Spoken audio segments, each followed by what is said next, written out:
Hello bass family and welcome to Everything Bass. Today we're continuing on with my short series on things to do with scales. We're at Unit 4.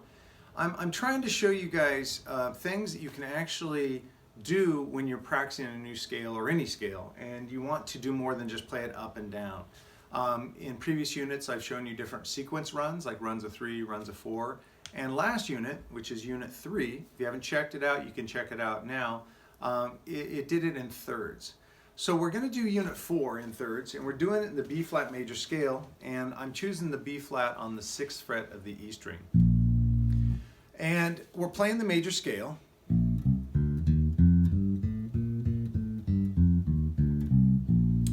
Now, if you're not familiar with the major scale, maybe this is one of the first videos you've seen, I wouldn't jump on this video. It's cool, come back to it, but once you stop this video and search for my video that I did for the major scale, and you just go to my channel and look for it, just says the major scale in the title, and get familiar with the pattern, how to move it around. That's the first step. I mean, we can't do anything else until we understand the scale, and I don't want to take too much time in this video to go over the scale. I want to get to the pattern. So for those of you who need to go back and review, we'll see you in a second. Go check it out. For those of you who already know the major scale, let's get with it. So today we're doing thirds again, but we're going to do alternating thirds. Now what that means is, in the last unit, we'd play like the root, skip the second, play the third. We'd play the second, skip the third, play the fourth, and so on. We're doing this leapfrog, 1, 3, 2, 4, 3, 5, just kind of leapfrogging up the scale and back down. With thirds and alternating directions, we're going to start the same way. We're going to play the first root and the third, but instead of playing the second to the 4, we play the 4 to the second. These numbers, by the way, I'm giving are not frets, they're the intervals, and it's a little more clear and also a little more easy to transpose it to other keys when I talk intervals.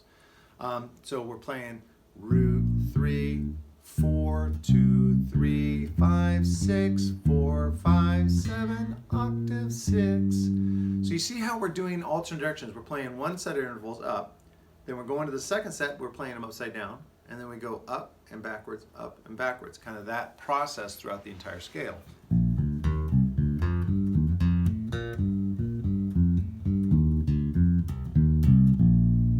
So you can do that, and that's written down. Oh, I do mention that it's written down for you to read. If for a very low monthly fee, you guys can go to patreon.com/everythingbass and download every sheet music that I have for each one of my lessons. Now, if you kind of bristle at the term sheet music because you don't read standard notation, any of my videos that do not deal with sight reading have tablature, because I want to be sensitive to those that have not learned or not, it's just something they're not interested in doing. And if you can read tab, you can actually, follow along with everything that I post. And I hope you would do that. There's a bunch of other things that are offered to my Patreon subscribers. So check it out. Go to patreon.com/everythingbass. Search for the unit that we're talking about. In this case, it'll be called Things to Do with Scales Unit 4. Find that post, open it up, and there'll be a link. Click that. It's a PDF. You can download it to any of your devices or to your computer. Ultimately, it's a high-res PDF, so you can print it out. It'll look really nice. Put it into a binder. And you can build quite a bit of a practice journal that I think will get you a lot farther. So yeah, alternating thirds with the B flat major scale. Couple notes. One is, once you have it down, move it to other major scales. Do G major scale, D major scale, C major scale.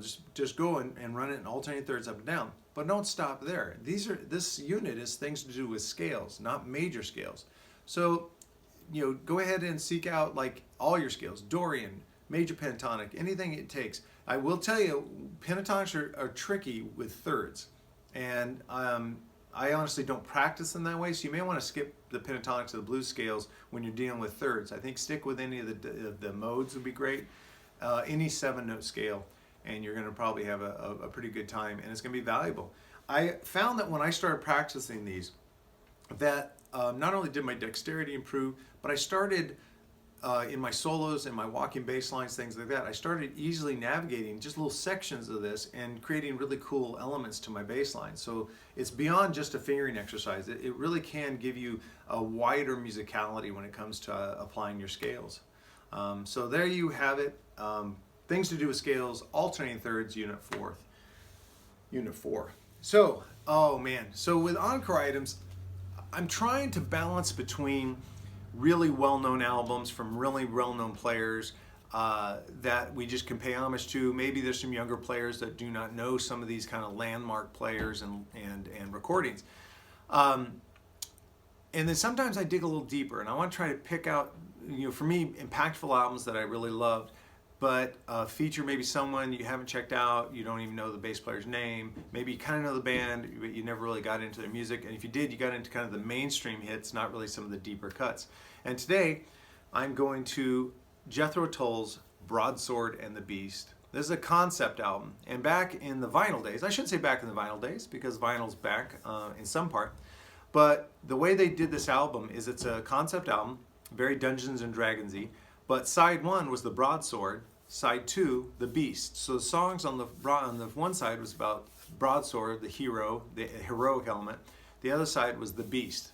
So if you want to think of light side of the Force, dark side of the Force, but both sides, awesome albums. The bass player is David Pegg. Dave, you're freaking awesome. You're one of the bass players I've always wanted to meet, and I've never had the opportunity to, but you are amazing. And Broadsword and the Beast, I think, is just some of your best bass playing. Of course, you have songs like Broadsword, Bring Me My Broadsword is the great kind of tagline there. Starting on the second side, Beastie, which is great. Funny little side note, my daughter would sing along with this, but she always thought he was saying Bee Sting, not Beastie, which kind of ruined the song for me for a little while until I could get her back on course. Still to this day, she'll run through the house going, when she's 17, she'll go, Bee Sting! No. But the track I really want you guys to listen to is listen to what Dave plays for Seal Driver. The bass line is cool. It's not, heck, this isn't a normal album anyway, but he really takes a melodic concept to a bass player, and if you want to talk about playing with space, there's a lot of sustained notes, a lot of quick like rests that he throws in where absolute silence, real legato playing, and I think he sets up a mood right away. Remember, we as musicians, music got kind of screwed up when it became commercialized, because then it became a product and people that weren't musical started trying to tell us musicians how to do things. If we can boil it down to music should create an emotion, it should convey a story, it should be relatable, and in this case, if you listen to Seal Driver, the bass line is perfect. It's just one of my favorites and it's so cool. So check it out. Check out Jethro Tull's Broadsword and the Beast. It is available. You can still buy the CD on Amazon, I believe on CD Baby, other ones like that. Really support the band if you can. Stream it to see if you like it maybe first. It is available on most streaming services. But again, if it's something that you really like, show the band, show Dave a little love, and go ahead and buy a hard copy. I do. Everything I've mentioned in either music books or recordings, I own a copy of. Sometimes it's a cassette, but I still own it. So there you have it. Things to do with Scale Unit 4 and Broadsword and the Beast, Jethro Tull. I'm really excited to know what you guys think about that. So please listen to it. Carve out a little time, even if it's just your drive to and from work, and try to listen to Broadsword and the Beast. Let me know what you think. It's such a cool album. I really love it. Definitely a deeper cut for Jethro Tull, and it's just valuable. I just love it. I wore the album out. I wore the vinyl out, and so I bought it on CD as soon as the CD was available. And very cool. All right, guys. Thanks. Hope you're putting all these things to do with scales together. You're getting a little more practice time with your scales. As the practice time is more interesting with scales, and of course, it's going to be more beneficial because you're doing more with it. If you enjoyed this video, please hit the like down there. I'd love to have you subscribe to the channel. It makes me so happy when I see the subscriptions pop up there. And of course, hit the bell icon so that way every time I post something, you will be notified. And best of all, this is more than just a lesson community. I mean, I love teaching lessons through this, but it's so much more. You're going to see more content from the family members, more interactions. So if you know a bass player who doesn't know about this yet, share the video on there, to them. text it to them, let them know that they're all welcome. I want this to be ultimately the biggest community of active, supportive members of bass players in the world. And so we're starting with you guys. So thank you very much for spending time with me, and I'll see you at the next video.